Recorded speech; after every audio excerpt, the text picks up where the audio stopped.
Hari ni kita nak fokus kepada the last learning outcome untuk chapter 8. Habis je kita belajar untuk this video. So dengan rasminya habislah chapter 8. Okay, transport system. Okay, so untuk yang last ni kita masih dalam subtopik 8.3, tapi kita nak fokus kepada phloem pula. Sebab kita dah belajar kita ada dua conducting tissue. Satu xylem, which is transport water and mineral ions. The second one adalah phloem, which is transport organic and inorganic solute. Okay, tapi kita nak fokus pada organic solute lah, which is sugar dalam case ni. Okay, so untuk transport in plant phloem, so kita rewind balik ataupun recap balik semester 1. Okay, semester 1 chapter 2. So ingat tak, phloem dia ada dua komponen. Okay, satu sieve tube, another one adalah companion cell. Kalau xylem pun dia ada dua juga, which is vessel element dengan trachate. Tapi itu kita tak fokus lah masa 8.3 xylem. Okay, tapi untuk phloem ni kita kena fokus kepada dia punya komponen, which is sieve tube dengan companion cell, sebab kita akan discuss lebih dalam proses untuk transport organic and inorganic solute. Okay, so function phloem kita ulang balik. Transport organic and inorganic solute from source cell to sink cell.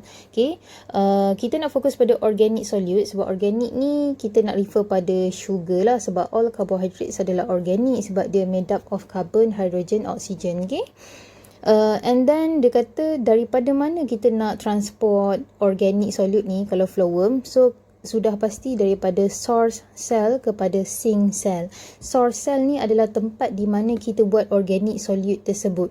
So kita belajar fotosintesis dia berlaku dekat chloroplast, dan chloroplast dia ada sama ada dekat mesophyll cell ataupun bundle sheath cell. So ingat balik C3, C4 dengan CAM plant, tapi kita ambil C3 plant lah sebab itu yang paling common plant dekat, yang majority plant ada dekat dunia ni lah. Okay, so dia berlaku dekat mesophyll cell. So mesophyll cell ada chloroplast, so dekat chloroplast lah boleh buat fotosintesis.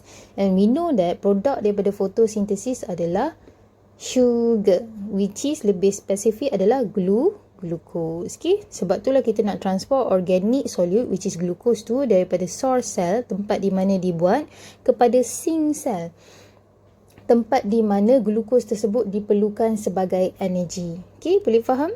Okay, kalau xylem kita nak transport water, tapi water dari mana? Dari root kepada shoot. Tapi untuk phloem daripada shoot kepada root, which is daripada source cell kepada sink cell. Okay, so untuk transport organic solute ni kita akan guna satu hypothesis. So namanya adalah pressure flow hypothesis.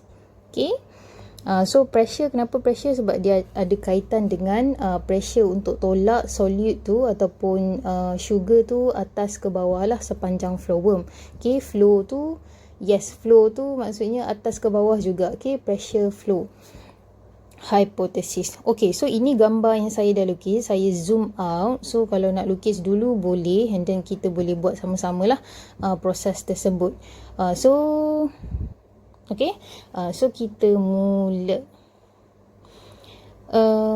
Okay, so untuk pressure flow hypothesis, which is how phloem transport organic solute from source cell to sink cell, kita berkenalan dulu apa yang ada dekat sini. So kita ada xylem. Xylem ni penting, nanti kita akan belajar macam ni kita nak create pressure lah.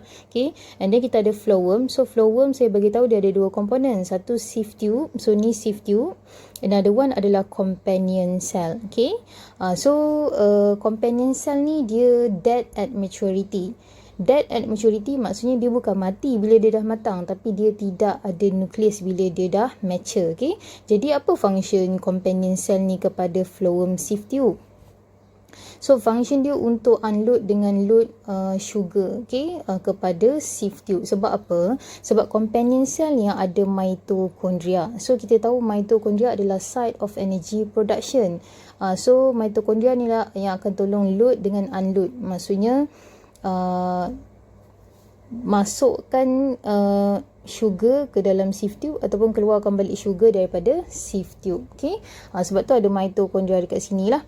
And then kita ada source cell juga. So source cell, katakanlah saya bagi contoh leaf, okay, daun.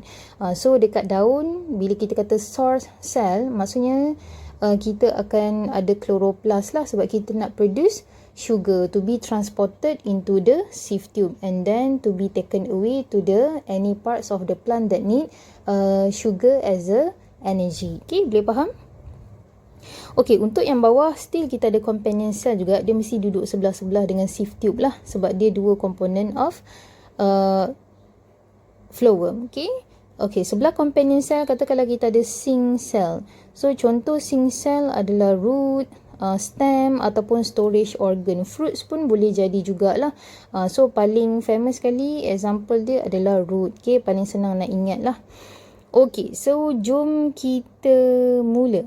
Okay, so kita nak mula dari mana Okay, kita mula daripada source cell. Sebab kita tahu phloem function dia untuk transport organic solute, dalam kes ni sugar, from source to sink cell. That's why kita mula dengan source cell. Okay, so kita mula daripada source cell. So source cell kat sini katakanlah leaf. So leaf dia akan carry out photosynthesis. Okay, so bila leaf carry out photosynthesis, disebabkan kita ada chloroplast dekat sini, kita akan produce sugar. Sebab kita tahu produk daripada photosynthesis adalah sugar. Okay, tapi sugar ni adalah monosaccharide ataupun simple sugar. So simple sugar ataupun monosaccharide ni dia akan ditukar kepada disaccharide, more complex sugar ataupun double sugar lah.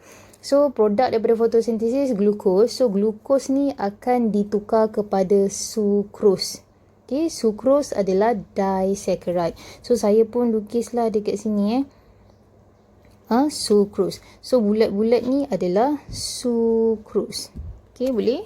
Okay, seterusnya sucrose ni is actively transported into the companion cell and then actively transported into the sieve tube. Okay, so dia akan bergerak daripada source cell kepada companion cell, and then companion cell dia akan tolak sucrose tu masuk dalam sieve tube. Okay, so kita buat arrow dekat sini untuk tunjuk active transport. So saya buat AT je lah sebagai active transport. Okay, seterusnya sucrose tu bila dah masuk dekat kawasan tu, so kita pun lukis lah. Okay, so dah banyak sucrose yang ditolak ke sini, and then once again dengan bantuan companion cell yang ada mitochondria ni, kita akan transport sucrose tu actively into the sieve tube.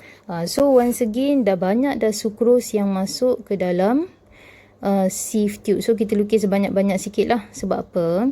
Sebab bila saya kata active transport adalah movement of solute ataupun molecule from lower concentration to higher concentration. So barulah sesuai kita nak guna perkataan active transport dekat sini. Okay, actually dia boleh dua, satu passive transport, satu active transport. Tapi passive transport tu dia berlaku awal-awal sahaja. Okay, sebab daripada banyak ke sikit. Tapi bila dah lama-lama kita loadkan sucrose tu ke sini, so kawasan ni dah jadi banyak lah. So daripada sikit concentration of solute kepada higher concentration of solute, so kita dah against concentration gradient. That's why kita kena guna active transport. Okay, boleh? Okay, so seterusnya apa yang berlaku, sucrose ni kita tahu dia adalah double sugar ataupun disaccharide. So sucrose ni dia soluble in water. Jadi bila soluble in water, dia akan lower water potential of sieve tube. Okay, sebab apa tadi? Sebab dia dah accumulate banyak-banyak dekat sieve tube ni, disebabkan companion cell dah transport dia ke sini, and then dia akan dissolve in water disebabkan dia soluble in water. So bila soluble in water, apa yang berlaku? Sucrose tu dia akan lower water potential of sieve tube.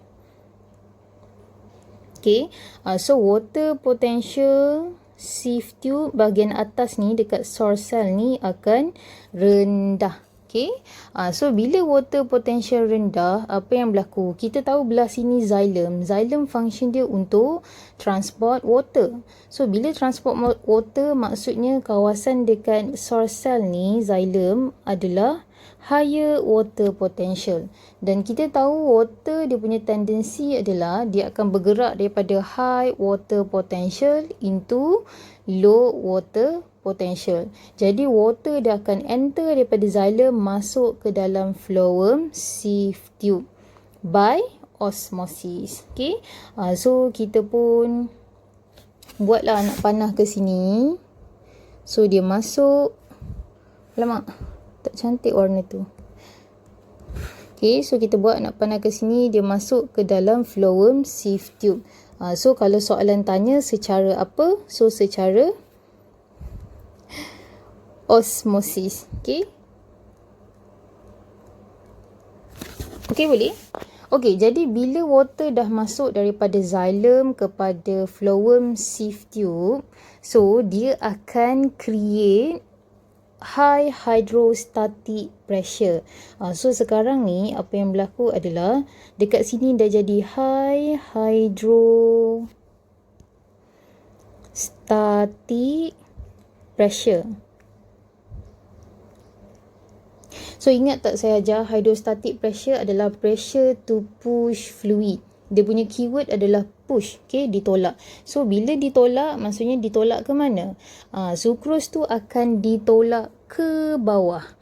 So kamu akan nampak sucrose tu ditolak ke source, ke sink cell. Okay, boleh? So kita pun lukislah sucrose tadi dah ditolak ke bawah. Okay. Okay, boleh? Okay, settle. Okay, bila sampai dekat sink cell, apa yang berlaku? Sucrose ni tadi is actively transported into the companion cell and then kepada sink cell. Okay. So sucrose ni akan dibagilah kepada mana-mana bahagian plant yang memerlukan energi. Okay. Tapi sucrose ni bila nak digunakan sebagai energi dalam plant, kita akan tukarkan balik dia kepada simpler sugar, which is sucrose ni akan ditukar balik kepada glucose, sebab glucose adalah monosaccharide, sucrose adalah disaccharide. So plant dia akan guna glucose untuk yield energy ataupun untuk produce energy. Okay, so sucrose ni sebenarnya sebagai medium of transportation sahaja, medium of energy transfer. Sebab apa? Sebab sucrose ni dia more complex and then less reactive, tapi glucose dia more simple and more reactive. So bila glucose ni more reactive, dia tak sesuai digunakan sebagai medium of energy transfer. Sebab apa? Dia akan cepat react dengan mana-mana parts of plant. Okay? So kalau dia cepat react dengan mana-mana parts of plant, so macam mana kita nak mencapai tujuan kita, which is kita nak transport sugar tu kepada bahagian plants yang memerlukan sugar. Okay? That's why kita kena guna sucrose sebagai medium of energy transfer instead of glucose. Tapi bila sampai dekat parts of plant yang memerlukan energy, jangan risau, sebab sucrose ni akan ditukar balik kepada glucose, sebab glucose adalah main energy source. Okay, okay, so jangan terpening kepala lah, sekejap sucrose, sekejap glucose lah. Okay, okay, so seterusnya kita buat benda yang sama juga. So sucrose is actively transported into the companion cell and then actively transported into the sink cell. So AT ni adalah active transport. Okay, so kita pun lukislah. So dah banyak-banyak lah sebenarnya dekat kawasan sini sebab dah banyak masuk. Okey, seterusnya apa yang berlaku adalah lepas sink cell ni dia dah guna glukos untuk energi, dia ada lebihan energi. So kita belajar dulu masa first semester, plant ni dia store carbohydrate dia in terms of apa? Starch. Okay. Starch adalah polysaccharide. Okay. So polysaccharide dia not soluble in water. Jadi apa jadi pada water potential? Yes, water potential akan tinggi. So, bila sucrose tadi disimpan sebagai starch, so starch adalah insoluble in water and then polysaccharide. So, dia akan menyebabkan water potential dekat flowworm ni jadi tinggi. Okay. So, bila water potential dekat flowworm tu jadi tinggi, water in the flowworm is drawn back by osmosis into the nearby xylem. Okay. So water daripada sieve tube of flowworm ni dia akan masuk pergi balik ke dalam xylem. Okay. Disebabkan dia ada high water potential lah, disebabkan starch tadi insoluble in water. Lagi satu, kenapa water dekat sieve tube ni boleh ditarik balik masuk dalam xylem? Disebabkan dekat sini ada, ingat tak kita belajar from the previous video, perkataannya transpiration ataupun transpirational pool. Itu pun salah satu force juga yang menarik balik air daripada sieve tube of flowworm masuk balik ke dalam xylem. So, apa yang berlaku, air tu ditolak balik ke atas lah. Sebab kita memang tahu water transported daripada root kepada shoot. So, air tu naik balik ke atas. Dan transpiration pool ni pun memang pulling force of water daripada root pergi kepada shoot. Okay. Okay. So yang bawah ni just untuk bagi tahu kenapa nama dia pressure flow hypothesis untuk transport sugar. So pressure gradient between source dengan sink cell drive the content of the flowworm up and down the sieve tube. Okay, disebabkan ada perbezaan pressure antara source cell dengan sink cell, so dia akan menyebabkan solid tu bergeraklah atas ke bawah. Actually dia bukan ke bawah saja, dia ke atas pun ada juga, tapi mostly ke bawah lah, sebab memang flowworm kita tahu dia akan transport sugar daripada shoot kepada root. Okay. Okay. Once again jangan lupa, so ni dia masuk balik water by osmosis. Water dia memang bergerak by osmosis lah. Okay, I think that's all untuk pressure flow hypothesis. Thank you.